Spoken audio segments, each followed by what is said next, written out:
All of his co-workers were gone. What could it mean? Stanley decided to go to the meeting room. Perhaps he had simply missed a memo.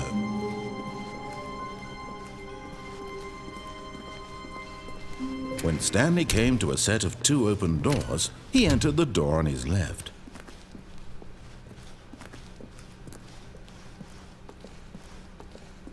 Yet there was not a single person here either.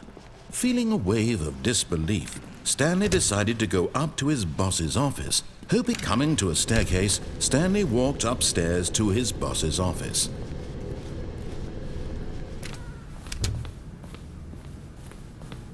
Okay, I think we all know the drill by now. Blah, blah, blah. Dark secrets, the keypad. Stanley pushes some buttons. Oh, hey, look, it's a new passageway. Quelle surprise.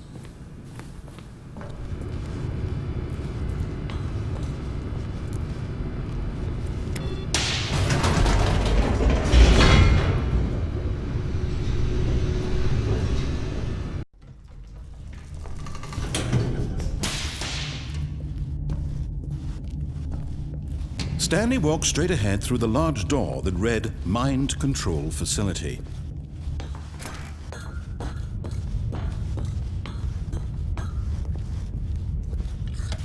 The lights rose on an enormous room packed with television screens. What horrible secret did this place hold? Stanley thought to himself. Did he have the strength to find out?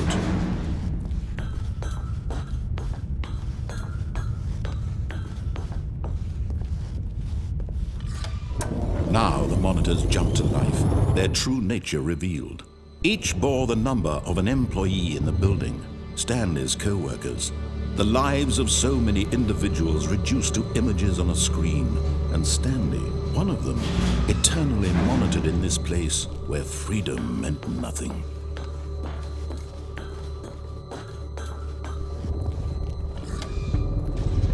This mind control facility, it was too horrible to believe. It couldn't be true.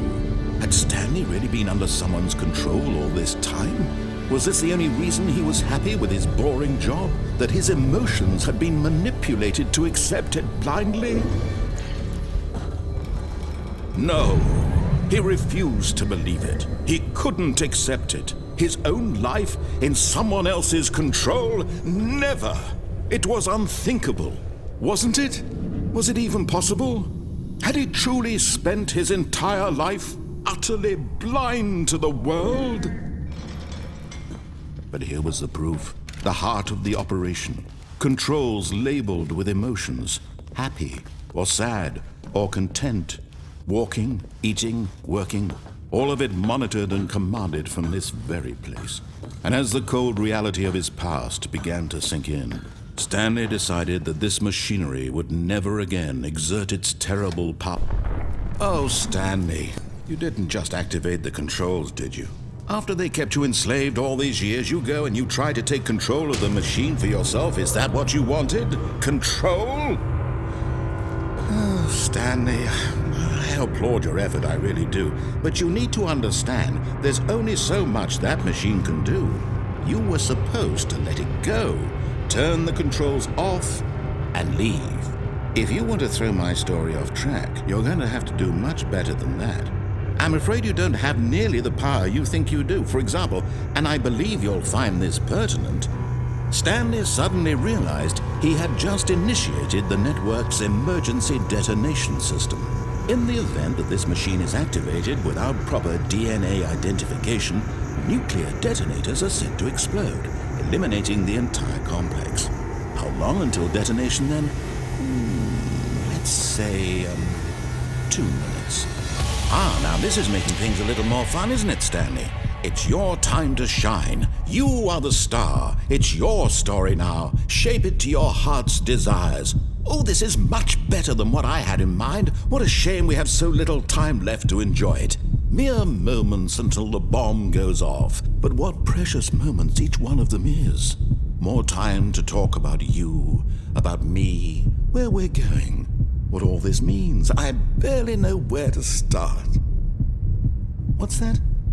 You'd like to know where your co-workers are?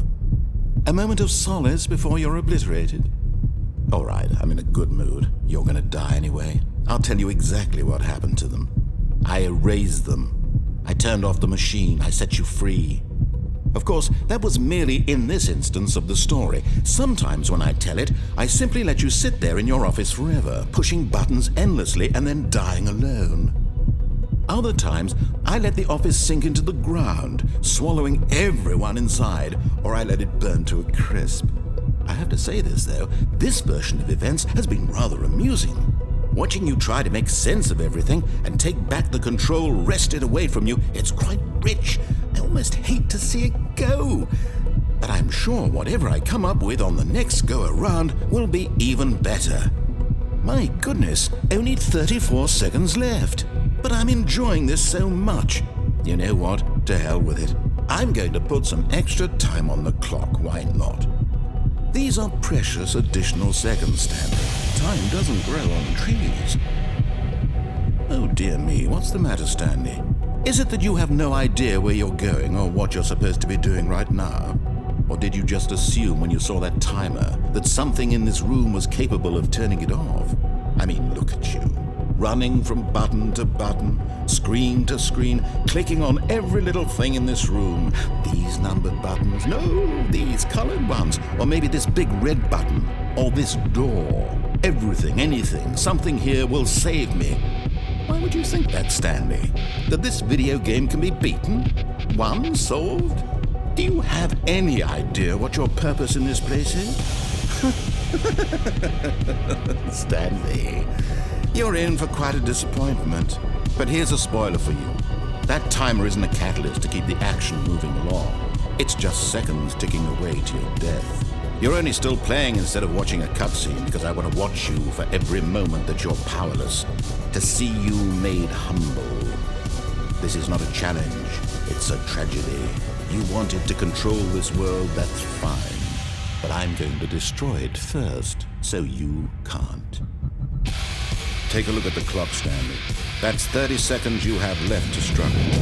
30 seconds until a big boom and then nothing. No ending here, just you being blown to pieces. Will you cling desperately to your frail life, or will you let it go peacefully? Another choice.